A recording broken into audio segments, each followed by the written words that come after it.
함께 살펴볼 말씀은 요한계시록 3장 14절에서 22절까지의 말씀이 되겠습니다.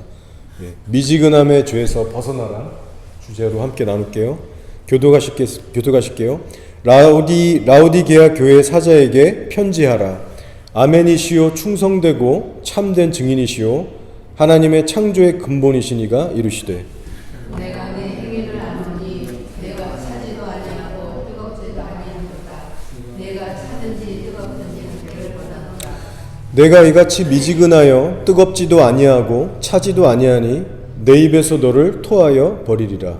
내가 말하기를 나는 부자라 부요하여 부족한 것이 없다 하나 내 고노한 것과 가난한 것과 문먹은 것과 벌거벗은 것을 알지 못하는도다. 내가 너를 권하노니 내게서 불로 연단한 금을 사서 부요하게 하고 흰옷을 사서 입어 벌거벗은 수치를 보이지 않게 하고 안약을 사서 눈에 발라보게 하라.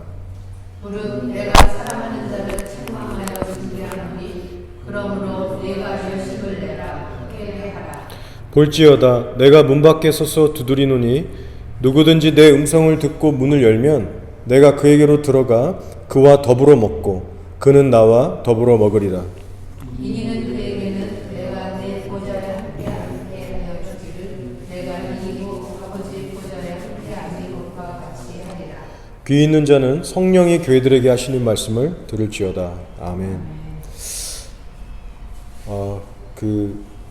프랭크라고 하는 노숙자분 다 아시죠? 저희 미션베이에 가서 물 세례 줬던 그 노숙자분이신데 최근에 몸이 좀 안 좋으셨어요. 발이 이렇게 붓고 통증이 나면서 왜 그러지 해서 이제 병원에 가서 체크를 하셨는데 의사가 하는 말이 심장이 펌핑이 제대로 안 돼서 이제 혈액 순환이 잘 안 된 거예요. 그래서 이제 발도 그런 현상이 이제 생기게 됐는데 정밀 검사를 해보니까 심장 혈관에 두 군데가 막혀 있어서 이제 스텐트라는 것을 이제 넣는 수술을 했고 어제 퇴원하셔가지고 이제 집에서 쉬고 계시는 그런 상황입니다. 그래서 여러분 기도 많이 해주시고 다행히 그 수술 후에 이제 발의 통증이 좀 많이 경감이 됐다고 하네요. 제가 이 상황을 보면서 한 가지 안타까운 것이 있는데 그것이 뭐냐면 평소에 조깅이나 워킹 같은 이런 간단한 운동이라도 했다면 이런 상황까지는 안 가지 않았을까 그런 생각을 해보게 됩니다. 제가 이분을 안 지 5년이 흘렀는데 지금 돌이켜보니까 1년 지날 때마다 이분의 몸무게가 급작스레 늘어나는 것을 제가 기억하게 됐습니다. 배가 너무 많이 나오셨어요. 딱 봐도 너무 이렇게 불뚝 배가 크게 나오셨습니다. 비정상적으로 체중이 늘고 있는 것 같아서 이러다가는 큰일 터지는 거는 시간 문제겠다 그런 불안감이 있었는데 결국은 이렇게 된 거예요. 그래서 오늘 아침에 오시지 못했는데 예배 끝나고 도시락 전해드리면서 잠깐 얼굴 보고 얘기하는 시간이 있었는데 의사가 자기한테 그런 조언을 했대요. 이제 운동을 좀 시작해라. 운동이 필요하다. 자, 여러분 이 프랭크의 이 사건이 결국은 우리들의 신앙생활에 있어서도 큰 깨달음을 줍니다. 뭐냐면 평소에 예수님과의 관계에 힘쓰지 않고 관리하지 않으면 훗날 아주 위험한 상황까지 갈 수 있다는 거예요. 여러분 전조 현상이라는 게 있죠. 어떤 일이 터지기 전에 어떤 사전에 나타나는 증상들 혹은 사인들이 있습니다. 예를 들어서 우리 프랭크 아저씨의 경우를 보면 병원에 가서 수술대에 이르기까지 체중이 늘기 시작했죠. 이것이 전조 현상이에요. 근데 영적인 것에도 영적인 전조 현상이 있다는 사실입니다. 그래서 여러분도 현재 어떠한 영적인 전조 현상이 내 삶에 일어나고 있는지를 주의 깊게 잘 관찰하셔야 됩니다. 좋은 것일 수도 있고 나쁜 것일 수도 있어요. 예를 들어 혹시 기도 시간이 점점 줄어들고 있다? 말씀이 마음에서 자꾸 멀어지고 있다? 예배의 자리가 귀찮아지기 시작한다. 날마다 예수님 생각하기보다는 세상 일에 급급하고 항상 마음 뺏기기 일수다. 이런 현상은 영적으로 위험한 전조 현상들이에요. 그래서 지금 당장 조치를 취해서 고치지 않게 되면 훗날에 아주 잡을 수 없는 심각한 문제가 터질 수 있습니다. 자, 오늘 우리가 살펴본 계시록의 말씀을 보시면 예수님께서 라오디게아 교회에게 책망을 하고 계시죠. 이유인즉슨 그들의 신앙이 미지근해졌다는 사실입니다. 근데 이들의 미지근함이 어떠한 수준의 미지근함이었는가? 바로 예수님을 자신들의 삶 밖으로 완전히 내몰아버리는, 쫓아버리는 미지근함이었다는 거예요. 단순히 예배 열기가 미지근했다? 또 봉사와 섬김의 수준이 좀 미미했다? 그 정도가 아니고 예수님과의 실제적인 관계를 완전히 잃어버릴 만한 미지근함이었다는 거예요. 그래서 20절을 보시면 예수님께서 뭐라고 하시냐면, 볼지어다 내가 문 밖에 서서 두드리노니 누구든지 내 음성을 듣고 문을 열면 내가 그에게로 들어가 그와 더불어 먹고 그는 나와 더불어 먹으리라라고 하셨어요. 무슨 말이냐면 더 이상 예수님께서 이 교인들 안에 안 계시다는 거예요. 그들의 교회 건물 안에도 당연히 안 계시고 그들의 심령과 삶 속에 안 계시다는 거예요. 과거에는 계셨지만 지금은 아닙니다. 그래서 예수님이 서 계신 위치를 지금 보면 문 안, 집이 아니라 문 밖이에요. 성도 밖, 교회 밖이라는 뜻입니다. 그러나 감사하게도 우리 예수님은 사랑과 자비가 많으셔서 지금 이들에게 기회를 주고 계신 거예요. 문 밖에 서서 노크하시면서 진심 어린 회개를 촉구하시면서 이들에게 기회를 주고 계시죠. 근데 상황은 너무나도 심각한 현실인 거예요. 만약에 이 교인들이 진실로 돌이키게 되지 않으면 영영이 돌아올 수 없는 다리를 건너는, 예수님과의 관계가 완전히 끝나버릴 수 있는 인생 최대의 두렵고도 위험한 상태에 있었다는 겁니다. 자, 그렇다면 여기서 저 여러분이 명심하고 가야 할 진리는 무엇이냐? 자, 누구든 예외가 없어요. 우리가 신앙의 미지근함이라는 것에 대해서 계속해서 벗어나지 않고 안주하게 되면 저 여러분도 마찬가지예요. 예수님을 아예 우리 인생 밖으로 내어 쫓게 되는 그런 최악의 상황까지 갈 수 있다는 겁니다. 따라서 우리가 이 말씀을 나눌 때에 미지근함이라고 하는 이 죄가 얼마나 그리스도인들에게 치명적인 죄가 될 수 있는지 여러분 화들짝 놀라시면서 들으셔야 됩니다. 평소에 여러분이 이 신앙의 미지근함에 대해서 대수롭지 않게 생각하신 분이 계시다면 이제는 달리 생각하셔야 되는 거예요. 자, 그러면 라오디게아 교회들은 이 성도들은 어쩌다가 그 지경까지 가게 됐는가? 자, 그 이유들이 몇 가지가 있는데요. 사실 본질을 살펴보면 바로 이겁니다. 자, 잘 들어보세요. 그 본질적인 이유는 예수님과의 실제 관계에 힘쓰기보다는 예수님을 대체할 만한 것들에 안주하고 만족하기 시작했다는 거예요. 이것이 모든 문제의 시작입니다. 자, 그럼 예수님을 대체했던 것들이 무엇이냐? 그 중 하나는요, 그들을 둘러싸고 있었던 안락하고 편한 환경이었다는 겁니다. 그 환경에 잠식당하기 시작했다는 거예요. 예수님과의 인격적인 관계가 굳이 없어도 영적으로 목마르지도 않고 또 채워지지 않는다 그래도 얼마든지 육적인 환경 속에서 누리면서 만족하며 살아갈 수 있는 안락한 환경 가운데 있었습니다. 이 라오디게아라는 지역이 어떤 지역이었는가? 잠시 살펴보면 상업적으로 경제활동이 활발히 이루어진 곳입니다. 소위 부족한 것이 없는 동네였어요. 자료를 한번 제가 찾아봤는데요. 그때 당시에도 이미 극장이라는 게 있었다고 합니다. 거대한 극장이. 뿐만 아니라 큰 경기장부터 해서 스포츠들 그런 어떤 열기들이 있었고, 목욕탕 있었고, 광장 있고, 기념비 있고, 소위 엔터테인 할 수 있는 것들이 그때에도 도처에 깔려 있었다는 거예요. 사람들이 사방에서 몰려와서 쇼핑할 수 있는 길거리가 있었고, 맛있는 것을 먹을 수 있는 음식점들이 깔려 있었고, 심심하지 않은 동네였습니다. 게다가 이 라오디게아 교회 교인들을 보면 경제적으로도 다들 사정이 괜찮은 사람들이었던 것 같아요. 경제적으로 활성화가 돼 있고 부유한 그런 땅에서 터를 잡고 그렇게 신앙생활을 했다는 것을 봤을 때 나름 부유한 자들이었습니다.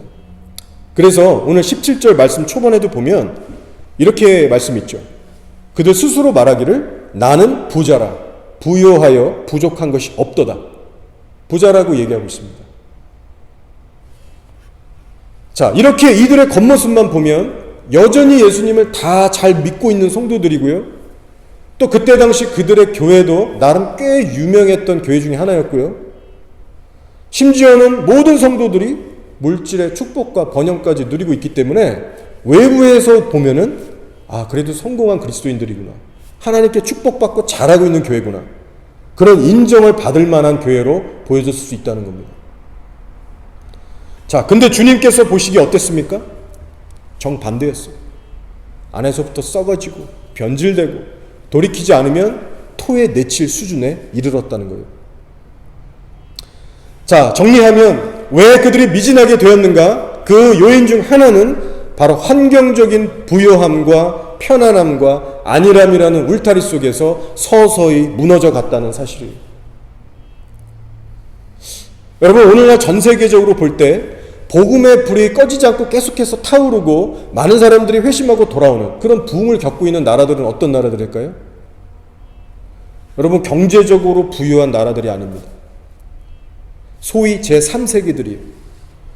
그래서 경제의 부유는커녕 핍박이 있는 곳입니다. 예를 들면 중동의 무슬림 국가들이 그러하죠. 이란, 이라크, 시리아, 아프가니스탄, 혹은 중국과 북한의 지하교회들.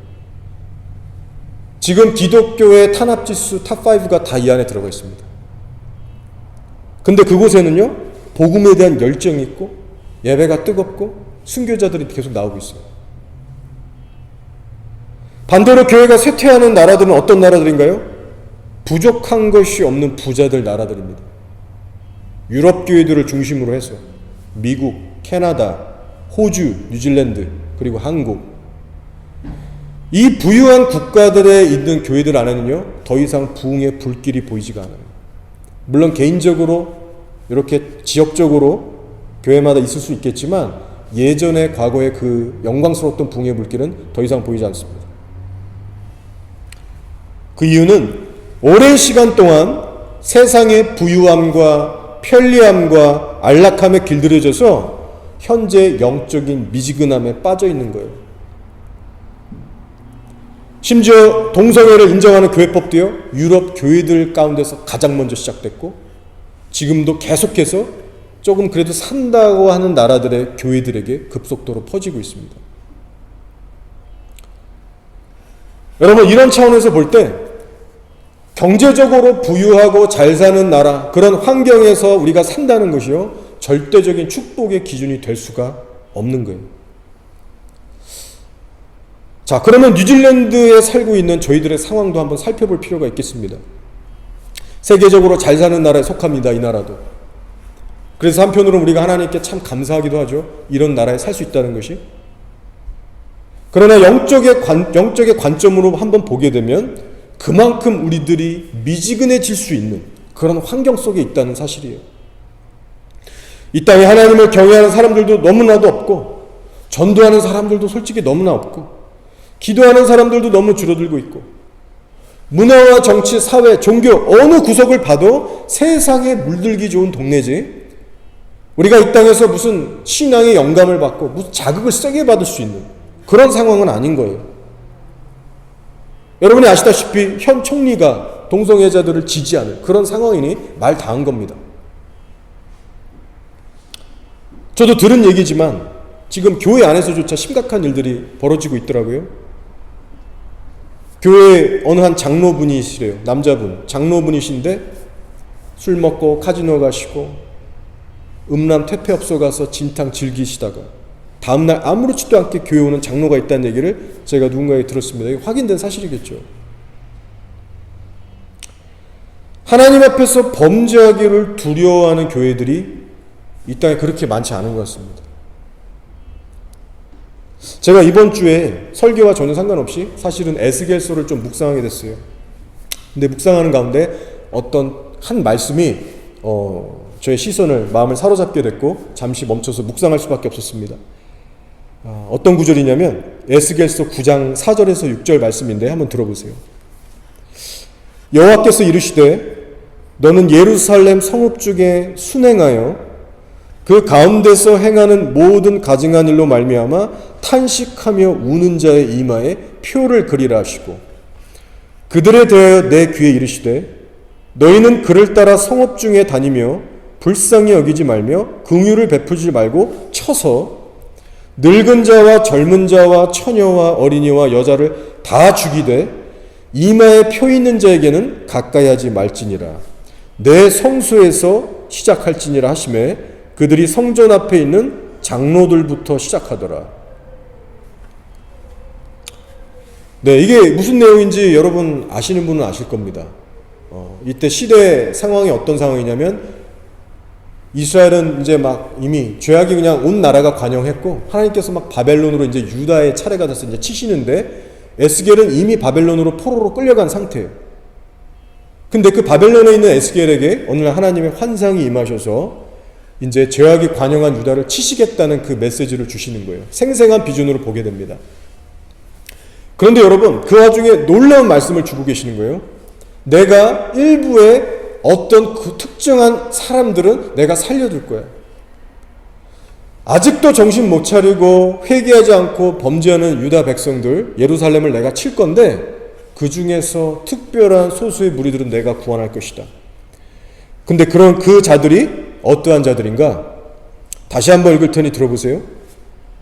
너는 예루살렘 성읍 중에 순행하여 그 가운데서 행하는 모든 가증한 일로 말미암아 탄식하며 우는 자들의 이마에 표를 그리라 하시고. 여러분 이것이 무엇입니까?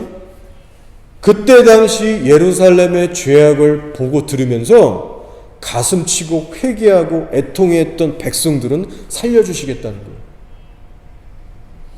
오늘날로 따지면 이 시대의 교회들의 타락을 보면서 그리고 자신의 죄를 보면서 하나님 앞에 애통해하는 자들 그리고 세상에서 구별돼서 살아가는 사람들 그 성도들을 말하는 거예요. 그들에게는 내가 심판의 날에 이마에 표로 인쳐서 그 참혹한 심판에서 내가 구별하고 살리겠다. 그들만이 내 앞에서 진정 깨어있는 자들이고 준비된 자들이고 천국에 가기에 합당한 자들이라고 말씀하고 계신 거예요. 자, 그렇다면 여러분 우리들은 어떻습니까? 이 시간 만약에 하나님께서 이 땅을 급작스럽게 심판하시고자 한다면 표를 받을 만한 성도로 여러분 준비되어 계십니까? 과거, 현재, 미래 영원토록 동일하신 하나님께서는 예루살렘 사람들을 판단했던 동일한 기준으로 지금 오클랜드의 사람들의 삶을 살펴보고 계세요. 어떤 기준이에요? 누가 교회들의 죄와 자신들의 죄에 대해서 탄식하고 애통해하는 마음이 있는지, 그리고 누가 실제 세상에서 벗어나서 죄악된 삶을 회개하고 거룩하게 살려고 하고 있는지 그것을 면밀하게 살펴보고 계시는 거예요. 저도 이 말씀을 묵상하면서 제 자신을 돌아보게 됐는데 살짝 무섭고 불안한 거예요. 저도 이 편안한 땅에 살아가는 한 사람으로서 이래저래 먹고 사는 일, 또 여러 가지 상황들 속에서 나도 모르게 마음이 좀 굳어져 가는 것 같기도 하고, 죄에 대해서 이전만큼 민감하게 애통해하지 않는 것 같기도 하고, 눈물도 좀 더 기도할 때 말라가는 것 같기도 하고, 교회들과 나라들 위해서는 늘 시간 정해서 중보기도 하고 있지만 알게 모르게 죄에 대한 애통함이 줄어들고 있지는 않은가.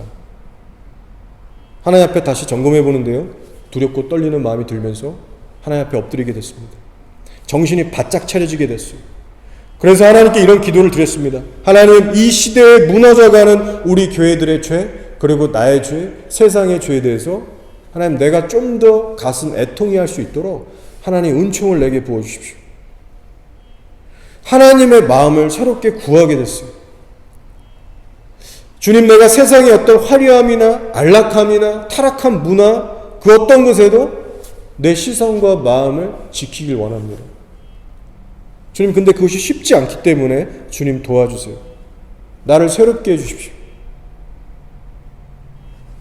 그런 기도를 하면서 실제로 제 신앙을 지금 미지근하게 만들고 있는 요인들은 그럼 뭐가 있을까? 점검해 보기 시작하는 거예요.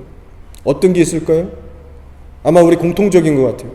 습관적으로 핸드폰, 인터넷을 쳐다보면서 우리들의 마음과 시선이 거기 가 있는 만큼 우리의 영혼은 점점 미지근해져 갈 수밖에 없다는 겁니다.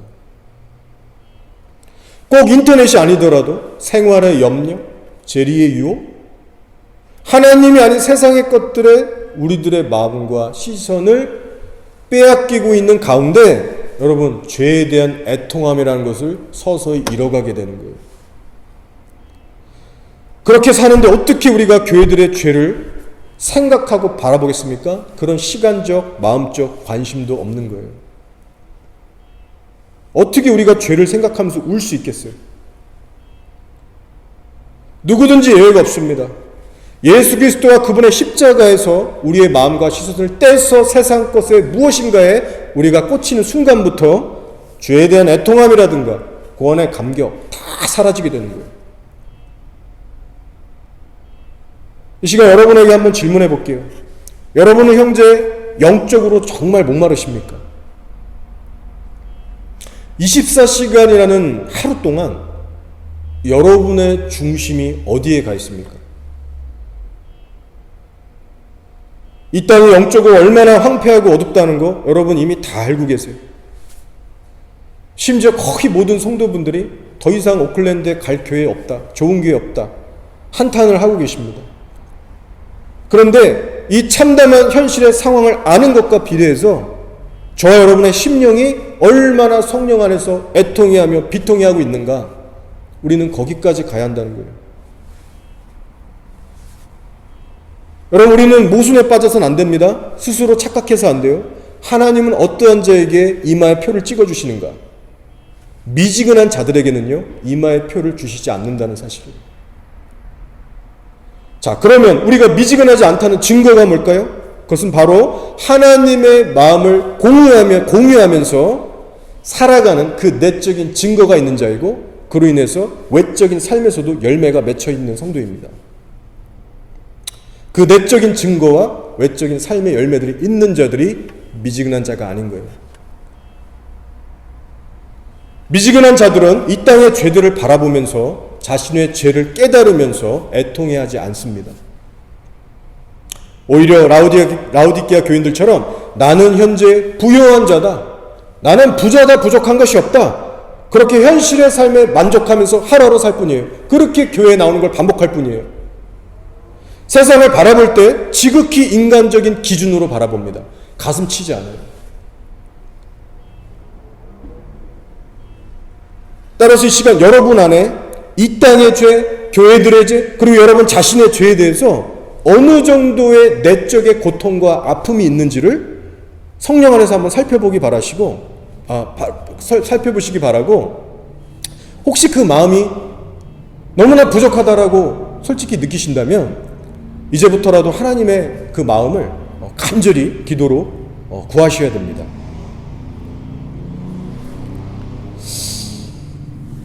자, 오늘의 말씀으로 돌아가서 첫 구절 14절을 보시면요, 예수님에 대해서 이렇게 소개하고 있어요. 자, 예수님에 대한 소개의 첫 구절입니다. 라오디게아 교회 사자에게 편지하라. 아멘이시오 충성되고 참된 증인이시오 하나님의 창조의 근원이시니가 이르시되 라고 했어요. 아시는 분은 아시겠지만 그 계시록의 7교회에게 이렇게 메시지를 주고 계신데 공통적인 특징이 있습니다. 이 말씀의 구조상. 그게 뭐냐면 각 교회에게 주시고 있는 첫 구절은 전부 예수님의 캐릭터나 아니면 그분이 하시는 일에 대해서 설명을 하고 있어요.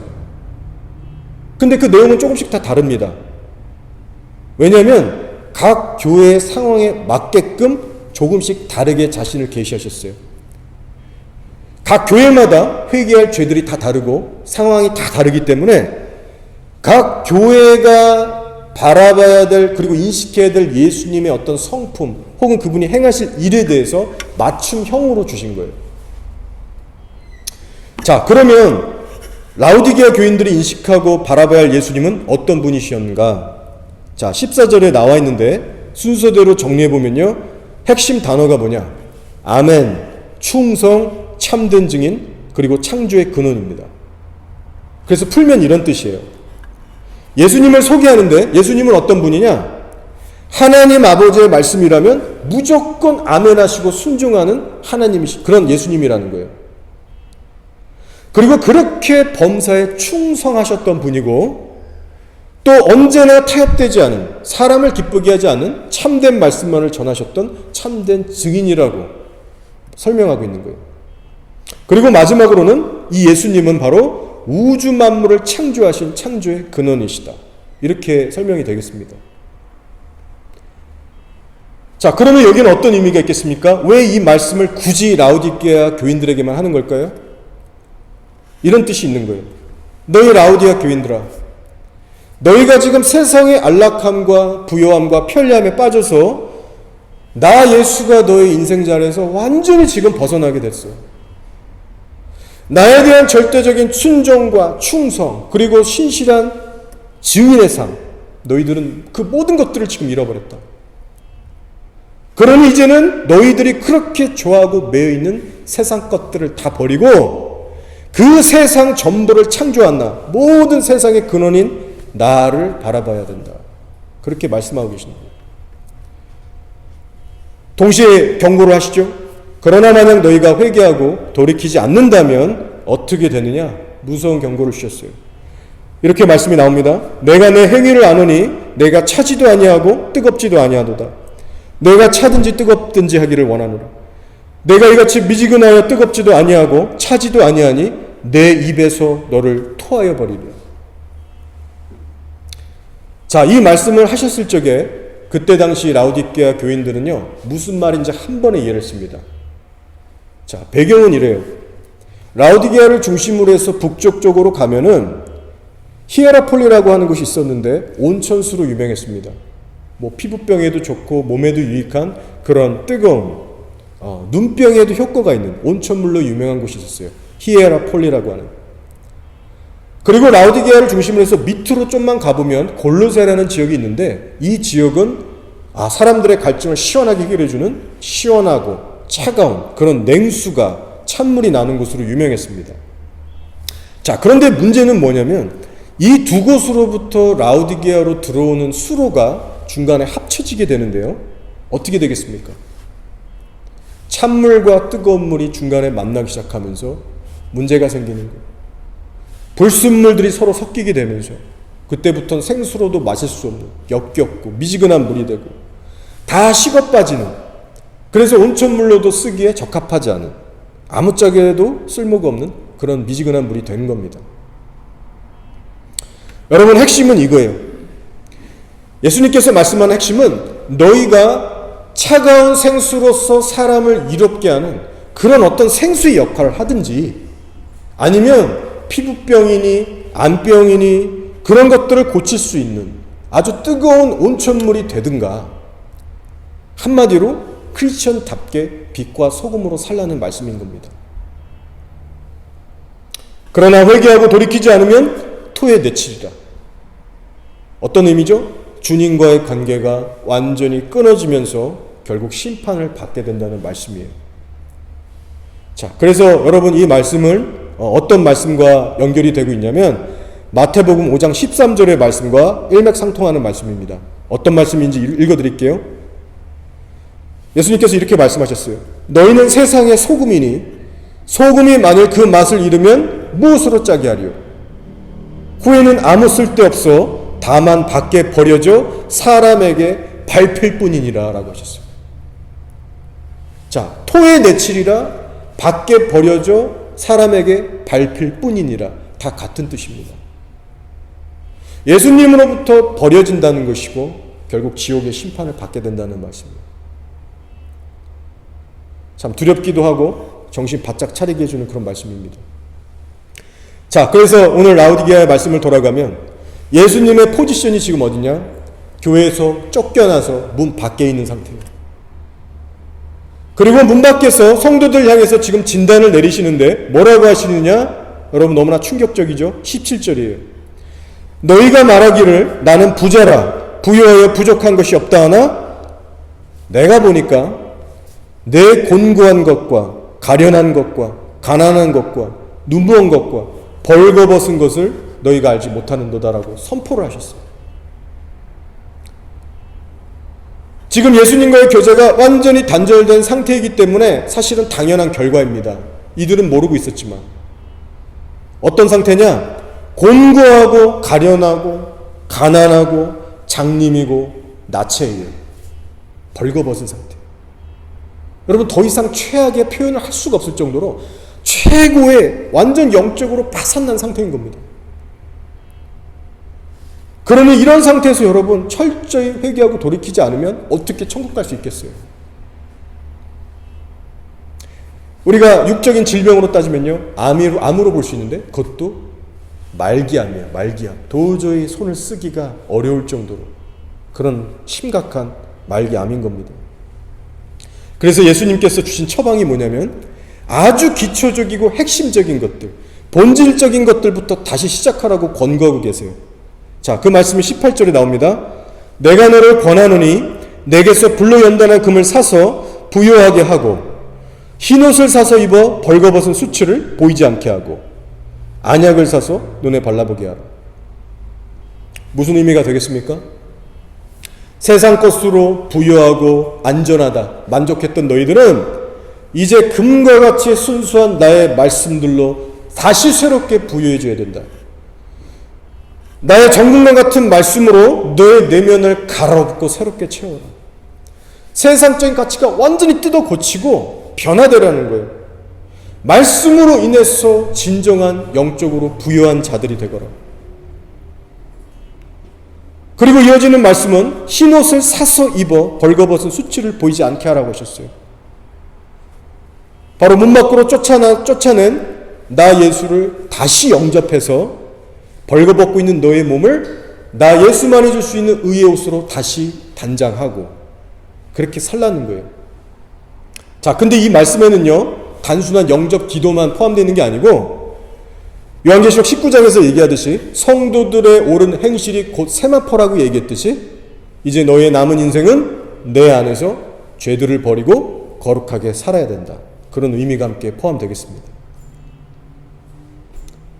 자, 그리고 마지막으로 말씀하시는 것은 안약을 사서 눈에 발라보게 하라. 그때 당시 실제로 라우디게아 그 지역은요, 눈병을 고치는 안약으로 실제 유명했던 곳입니다. 근데 예수님께서는 말씀하시는 거예요. 그 사람의 눈 고치는, 그 육적인 질병 고치는 안약 말고 너희의 영적인 눈을 고치고 떠야 한다고 경고하시는 거예요.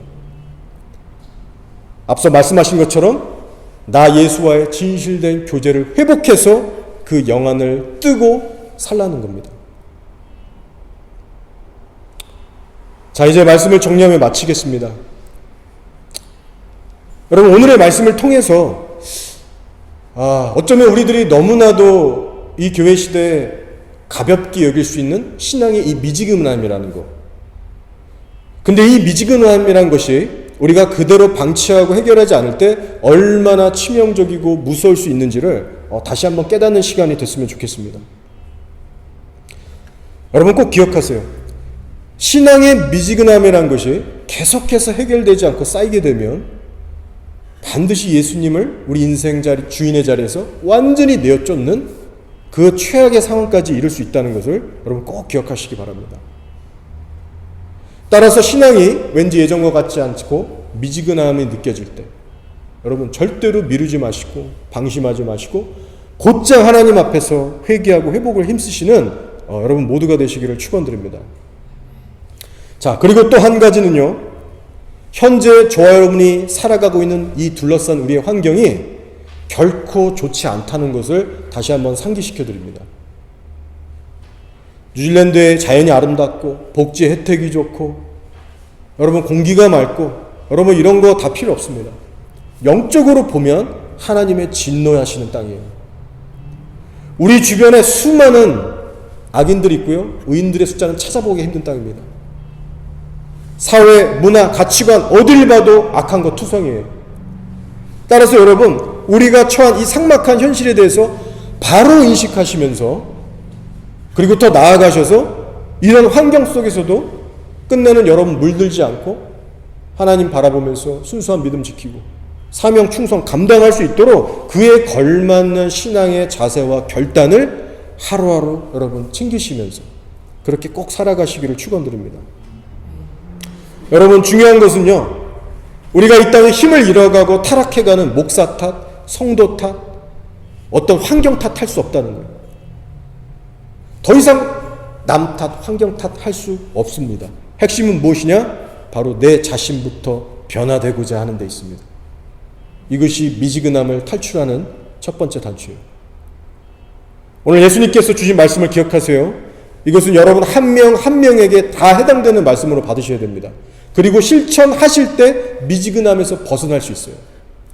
뭐라고 말씀하셨냐면, 너는 내게로 와서 정금과 같은 말씀을 사서 부여하게 하고, 또 흰옷도 사서 입고 수치를 가리고, 안약을 발라서 영적 시력을 고쳐라.